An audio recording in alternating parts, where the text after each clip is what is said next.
দ্বিতীয় যে উপদেশ, সেই উপদেশটা কি ছিল? ওয়ালা তাহকিরান্না মিনাল মা'রুফি শাইয়ান, হে জাবির তুমি নেক কাজ যত সাধারণ হোক না কেন, যত ছোটই হোক না কেন, তুমি কি করবে না? তুমি তুচ্ছ মনে করবে না।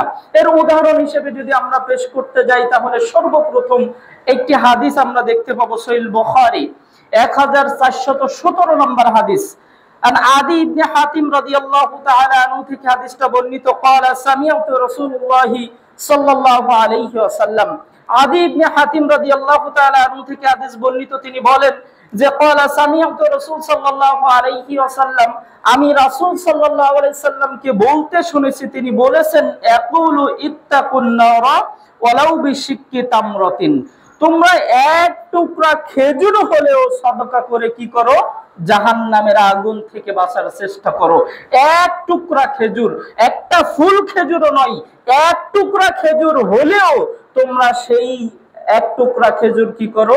সদকা করে জাহান্নামের আগুন থেকে বাঁচার চেষ্টা করো। তাহলে আমলটা কিন্তু ছোট্ট মনে হতে পারে, যেটা আমরা সদকা করব সেটা কিন্তু সামান্য একটা খেজুরের একটা অংশ।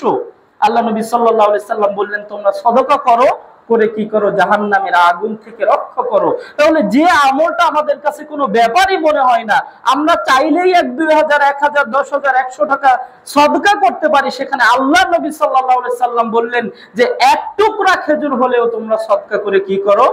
জাহান্নাম থেকে বাঁচার চেষ্টা করো, জাহান্নামের আগুন থেকে বাঁচো। সহিহ বুখারীতে আমরা যদি একটি হাদিস পাই দেখি, 2233 নম্বর হাদিস, আবু হুরায়রা রাদিয়াল্লাহু তাআলা আনহু থেকে হাদিসটা বর্ণিত, তিনি বলেন নবী সাল্লাল্লাহু আলাইহি ওয়াসাল্লাম বলেছেন, যদি কোনো ব্যক্তি তার নিজের উপার্জিত হালাল সম্পদ থেকে, আল্লাহ নবী সাল্লাল্লাহু আলাইহি ওয়াসাল্লাম বলেছেন, যদি কোনো ব্যক্তি তার হালাল উপার্জন থেকে একটি খেজুর সদকা করে, যদি কোনো ব্যক্তি তার হালাল উপার্জন থেকে একটি খেজুর আল্লাহ সুবহানাহু ওয়া তাআলার রাস্তায় সদকা করে, তাহলে নবী সাল্লাল্লাহু আলাইহি ওয়াসাল্লাম বলেছেন তার সেই সদকা, একটি খেজুর পরিমাণ সদকা বা একটি খেজুর আল্লাহ সুবহানাহু ওয়া তাআলা স্বয়ং নিজ হাত দিয়েই গ্রহণ করবেন। সুবহানাল্লাহ। শুধু তাই নয়, শুধু গ্রহণ করেই ছেড়ে দিবেন এমনটা নয়, আল্লাহ নবী সাল্লাল্লাহু আলাইহি ওয়াসাল্লাম বলেছেন যে ওই খেজুরটা নিয়ে, ওই সদকাটা নিয়ে আল্লাহ সুবহানাহু ওয়া তাআলা লালন পালন করবেন।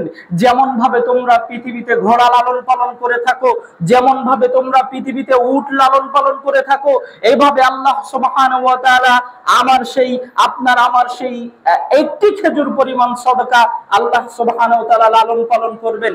আমরা তো সকলেই জানি যে ঘোড়া যদি লালন পালন করা হয় তাহলে ঘোড়া বৃদ্ধি পায়, ঘোড়া বাচ্চা দেয়।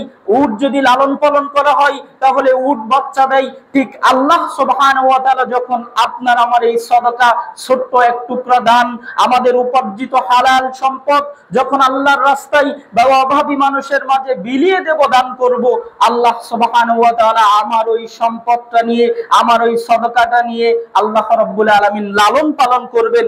একদিন আমার আমলনামায় যুক্ত হবে পাহাড় সমান নেকি, এবং পাহাড় সমান তারও চাইতে অনেক বেশি নেকি আমার আমলনামায় আল্লাহ সুবহানাহু ওয়া তাআলা যুক্ত করে দিবেন। সুবহানাল্লাহ।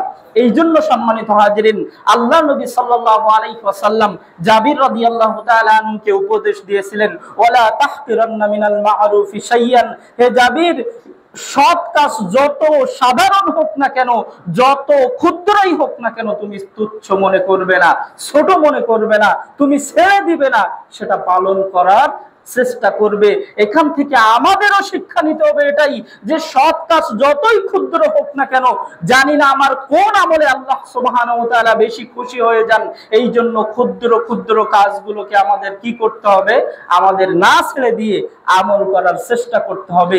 এ কারণেই আল্লাহ নবী সাল্লাল্লাহু আলাইহি সাল্লাম জাবির রাদিয়াল্লাহু তাআলা আনহুকে উপদেশ দিলেন, ওয়ালা তাহকিরান্না মিনাল মা'রুফি শাইয়ান, তুমি সৎ কাজ যত ছোটই হোক না কেন তুচ্ছ মনে করো না।